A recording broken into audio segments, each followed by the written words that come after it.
So as you guys saw, we put the P3 gauge in, and I really like the gauge. I noticed something though after having it. I noticed that the boost wasn't reading for some reason, and also the EGT wasn't reading. And then I started looking into it, and it turns out I actually got the wrong one. I got the gauge with the module for a GTI rather than a TDI. I don't know how that happened, but either way, I called P3, and one thing I want to tell you about P3, they are a small company. There's only 3 people there. So I call P3, a human being answers the phone. I talked to them for 5 minutes explaining what happened, and today, which is 1 day later, I got a box, priority, from P3 with the chip for the TDI that I'm gonna put in, and also a map sensor, because they were explaining to me that it's possible after you have a tuned vehicle that the addresses for boost might be different. And if that's the case, you won't get an accurate reading. So they went ahead and sent me the external boost sensor, the map sensor. So I'm gonna install this as well as the chip into the little black box that controls it. And then we should fix everything.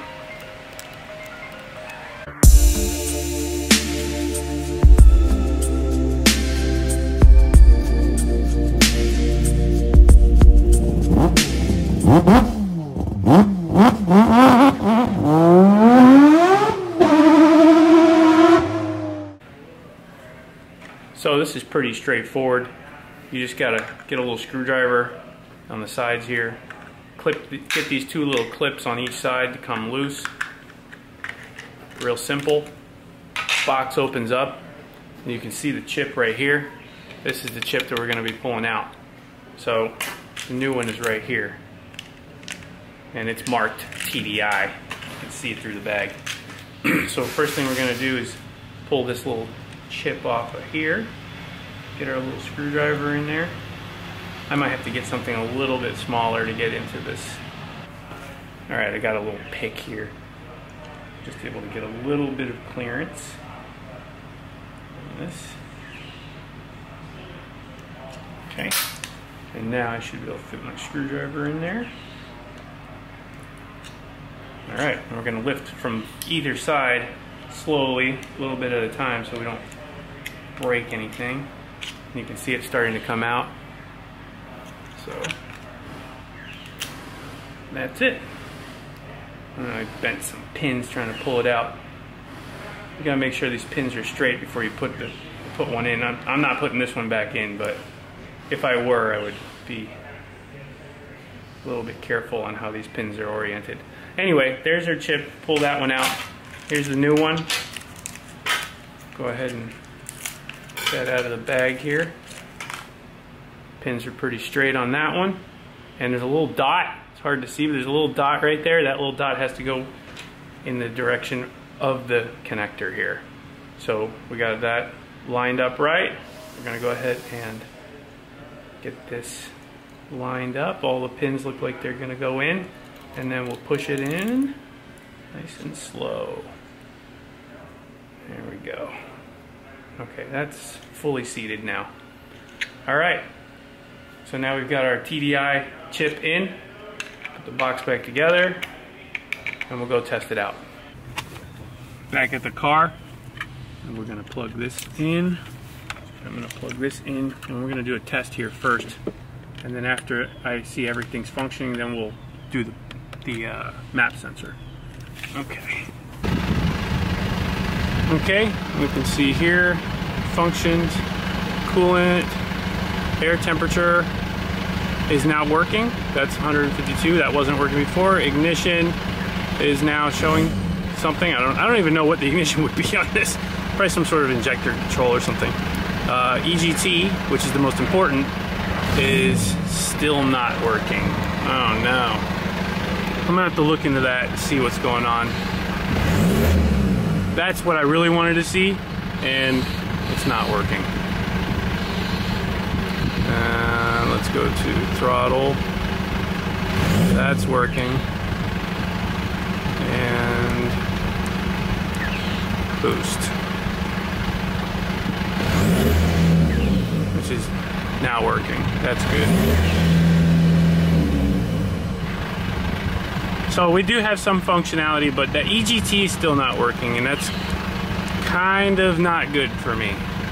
And there might be something that I have disconnected that in doing the deletes, I'm gonna have to call P3 and ask about that. So we'll see if we can get to the bottom of that.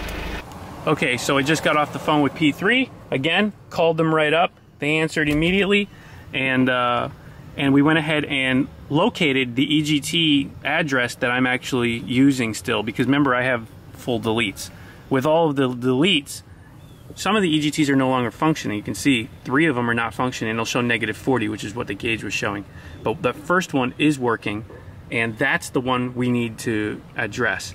So they're gonna go ahead and look into that and produce another chip that will have that, hopefully have that address properly gauged out so we can see it. And then that problem will be solved forever. So anybody who's considering getting this gauge, if you're having this problem, that's the problem.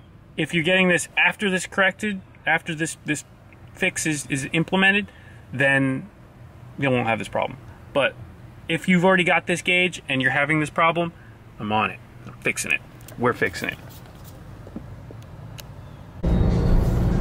Now we're testing boost here. You can see.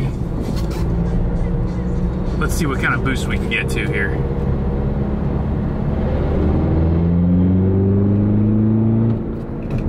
Man, that's good. Big boost. Solid. So that's what the boost is reading on the factory computer sensor, which is obviously a lot higher than stock. Okay, so I gotta get a little bit of work done today. So loaded up on the dyno right now is another interesting setup. It's a 240, but it's KA. So this is actually a built KA with a single turbo. Well, it's going to be a single turbo, of course, and just a really healthy little setup. Now, these motors are really good. People do not give them enough credit. The KA24 is a beast down low and in the mid-range. It makes so much torque, it's crazy. So we're going to make a pull with this thing. It's on E85, running about 18-19 PSI. We're trying to get to that 400 horsepower range, which would be like 21, 22 PSI, I think. But I think we're running out of boost on this wastegate actuator, or wastegate. So I'm gonna max it out. We're gonna see what it does. As close to 400 though, that's what we're looking for. And that's 400 horsepower. I bet this thing's gonna make over 350 torque as well. So let's run it up and see what she does.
Than that.